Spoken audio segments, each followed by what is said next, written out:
14ನೇ ದಿನವೂ ಕೂಡ ಧರ್ಮಸ್ಥಳದಲ್ಲಿ ಅಸ್ಥಿಪಂಜರಕ್ಕಾಗಿ ತೀವ್ರ ಶೋಧ ನಡೀತು. ಮಳೆ ನಡುವೆನೇ 13ನೇ ಪಾಯಿಂಟ್ನಲ್ಲಿ ಹಿಟಾಚಿಯನ್ನ ಬಳಸಿಕೊಂಡು ಎಸ್ಐಟಿ ತಂಡ ಜಾಲಾಡಿದೆ. 32 ಅಡಿ ಆಗಿದ್ರೂ ಕೂಡ ಯಾವುದೇ ಕುರುಹು ಸಿಗಲಿಲ್ಲ. ಹೀಗಾಗಿ ಇಂದಿನ 13ನೇ ಪಾಯಿಂಟ್ ಶೋಧವನ್ನ ಅಂತ್ಯಗೊಳಿಸಲಾಗಿದೆ. ಹಾಗಾದ್ರೆ ಇವತ್ತಿನ ಶೋಧ ಕಾರ್ಯ ಹೇಗಿತ್ತು ಅನ್ನೋದರ ಡೀಟೇಲ್ ರಿಪೋರ್ಟ್ ಇಲ್ಲಿದೆ ನೋಡಿ.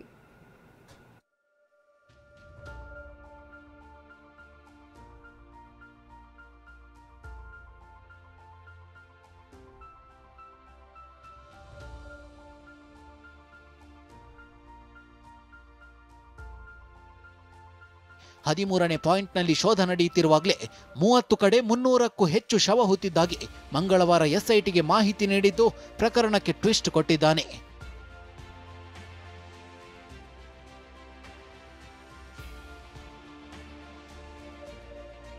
ಮೂವತ್ತು ಜಾಗಗಳಲ್ಲಿ 300ಕ್ಕೂ ಹೆಚ್ಚು ಶವಗಳನ್ನು ಹೂತಿದ್ದಾಗಿ ಎಸ್ಐಟಿ ಮುಂದೆ ತಿಳಿಸಿದ್ದಾನೆ. ಎಲ್ಲಾ ಕಡೆ ಡ್ರೋನ್ ರಡಾರ್ ಮೂಲಕ ಶೋಧಕ್ಕೆ ಒತ್ತಾಯಿಸಿದ್ದಾನೆ. ಧರ್ಮಸ್ಥಳದಲ್ಲಿ ಮೊದಲ ಪಾಯಿಂಟ್ನಿಂದಲೇ ಅಂದ್ರೆ ಈಗಾಗಲೇ ಅಗೆದಿರೋ ಸ್ಥಳದಲ್ಲೂ ಜಿಪಿಆರ್ ಶೋಧಕ್ಕೆ ಮನವಿ ಮಾಡಿದ್ದಾನೆ. ಮಂಗ್ಲಗುಡ್ಡ ಕಲ್ಲೇರಿಯಲ್ಲಿ ಮತ್ತಷ್ಟು ಪಾಯಿಂಟ್ ಇವೆ. ರತ್ನಗಿರಿಯಲ್ಲಿಯೂ ಮತ್ತಷ್ಟು ಸ್ಥಳ ತೋರಿಸೋದಾಗಿ ಹೇಳಿದ್ದಾನೆ ಎನ್ನಲಾಗಿದೆ. 30 ಜಾಗಗಳಲ್ಲಿ 300 ಶವಗಳನ್ನು ಹೂತಿದ್ದೀನಿ ಅಂತ ಅಂದ್ರೆ ಅವನ ಪ್ರಕಾರ ಇನ್ನೂ 15 ಪಾಯಿಂಟ್, ಈಗಾಗಲೇ 16 ಪಾಯಿಂಟ್ ಆಗಿದೆ, ಇನ್ನೂ 15 ಪಾಯಿಂಟ್ ತೋರಿಸಲಿಕ್ಕೆ ರೆಡಿ ಅನ್ನೋದನ್ನ ಅವನು ಇಂಡೈರೆಕ್ಟ್ ಆಗಿ ಅದನ್ನ ಹೇಳಿರುವಂಥದ್ದು. ಇದೆಲ್ಲದರ ನಡುವೆ ಎಸ್ಐಟಿ ಅಧಿಕಾರಿಗಳಿಗೆ ಸಿಕ್ಕಿರೋ ಏಕೈಕ ಸಾಕ್ಷ್ಯ ಕೂಡ ಸವಾಲಾಗಿ ಪರಿಣಮಿಸಿದೆ.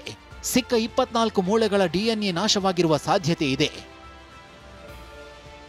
6ನೇ ಪಾಯಿಂಟ್ನಲ್ಲಿ ಒಟ್ಟು 24 ಮೂಳೆಗಳು ಸಿಕ್ಕಿದ್ದು ಮೂಳೆಗಳನ್ನು ಇಟ್ಕೊಂಡು ತನಿಖೆ ಕಷ್ಟ ಅನ್ನೋ ಮಾಹಿತಿ ಲಭ್ಯವಾಗ್ತಿದೆ. ಫಾರೆನ್ಸಿಕ್ ಕಾನೂನು ದೃಷ್ಟಿಯಿಂದ ಎಸ್ಐಟಿಗೆ ಸವಾಲಾಗಿ ಪರಿಣಮಿಸಿದೆ. ಮಣ್ಣು, ನೀರು, ಹವಾಮಾನದಿಂದ ಡಿಎನ್ಎ ನಾಶವಾಗಿರೋ ಸಾಧ್ಯತೆ ಇದೆ. ಫಾರೆನ್ಸಿಕ್ಗೂ ಪಾಯಿಂಟ್ 6ರ ಮೂಳೆ ರಹಸ್ಯ ಸವಾಲಾಗಿದೆ. ಡಿಎನ್ಎ ಸೇರಿದಂತೆ ಹಲವು ವಿಧದ ಪರೀಕ್ಷೆಗಳೇ ಸವಾಲಾಗಿ ಪರಿಣಮಿಸಿದೆ.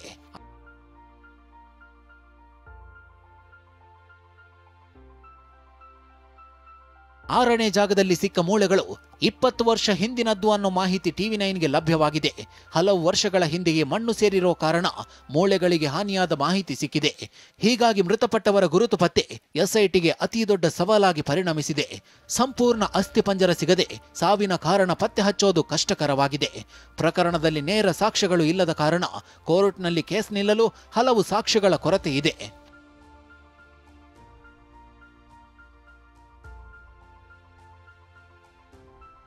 ಇನ್ನು ಧರ್ಮಸ್ಥಳದಲ್ಲಿ ಅಗೆದ ಪ್ರತಿ ಸ್ಪಾಟ್ನ ಮಧ್ಯಂತರ ವರದಿಯನ್ನ ಎಸ್ಐಟಿ ಸಿದ್ಧಪಡಿಸಿದೆ. ಅನಾಮಿಕ ಸೂಚಿಸಿದ್ದಲ್ಲಿ ಅಗೆದ ಜಾಗಗಳ ವರದಿ ತಯಾರಾಗಿದೆ.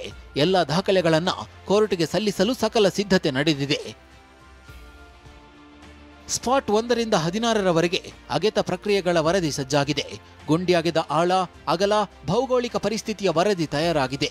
ಅವಶೇಷ ಸಿಕ್ಕ ಎಲ್ಲ ಉತ್ಖನನ ಜಾಗಗಳ ರಿಪೋರ್ಟ್ ರೆಡಿಯಾಗಿದೆ. ಅನಾಮಿಕ ಹೇಳಿದಂತೆ ಅಗೆದು ಆತನ ಒಪ್ಪಿಗೆ ಪಡೆದೆ ಮುಚ್ಚಿದೆ ಅಂತ ಎಸ್ಐಟಿ ಅಧಿಕಾರಿಗಳು ವರದಿಯಲ್ಲಿ ಉಲ್ಲೇಖಿಸಿದ್ದಾರೆ. ಸರ್ಕಾರಕ್ಕೂ ಎಸ್ಐಟಿ ಮುಖ್ಯಸ್ಥರು ಮಧ್ಯಂತರ ವರದಿ ಸಲ್ಲಿಸಲು ಮುಂದಾಗಿದ್ದಾರೆ.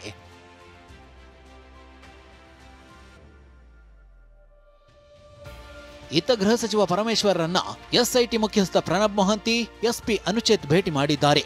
ವಿಧಾನಸೌಧದಲ್ಲಿ ಪರಮೇಶ್ವರ್ ಭೇಟಿಯಾಗಿ ಧರ್ಮಸ್ಥಳ ಪ್ರಕರಣ ಕುರಿತು ಅರ್ಧ ಗಂಟೆಗಳ ಕಾಲ ಚರ್ಚಿಸಿದ್ದಾರೆ. ಇನ್ನು ಬೆಳ್ತಂಗಡಿಯ ಎಸ್ಐಟಿ ಠಾಣೆಗೆ ಮಾನವ ಹಕ್ಕುಗಳ ಆಯೋಗ ಭೇಟಿ ನೀಡಿದೆ. ತನಿಖೆ ಬಗ್ಗೆ ರಾಷ್ಟ್ರೀಯ ಮಾನವ ಹಕ್ಕುಗಳ ಆಯೋಗ ದಾಖಲೆ ಸಂಗ್ರಹಿಸಿದೆ. ಮಾಸ್ಕ್ ಮ್ಯಾನ್ ಬಗ್ಗೆಯೂ ಎಸ್ಐಟಿಯ ಎಸ್ಪಿ, ಇನ್ಸ್ಪೆಕ್ಟರ್ಗಳಿಂದ ಮಾಹಿತಿ ಸಂಗ್ರಹಿಸಲಾಗಿದೆ. ಕಳೆದ 3 ದಿನದಿಂದ ಬೆಳ್ತಂಗಡಿಯಲ್ಲೇ ಮಾನವ ಹಕ್ಕುಗಳ ಆಯೋಗ ಬೀಡು ಬಿಟ್ಟಿದೆ. ಪೃಥ್ವಿರಾಜ್ ಜೊತೆ ಅಶೋಕ್, TV9 ಧರ್ಮಸ್ಥಳ.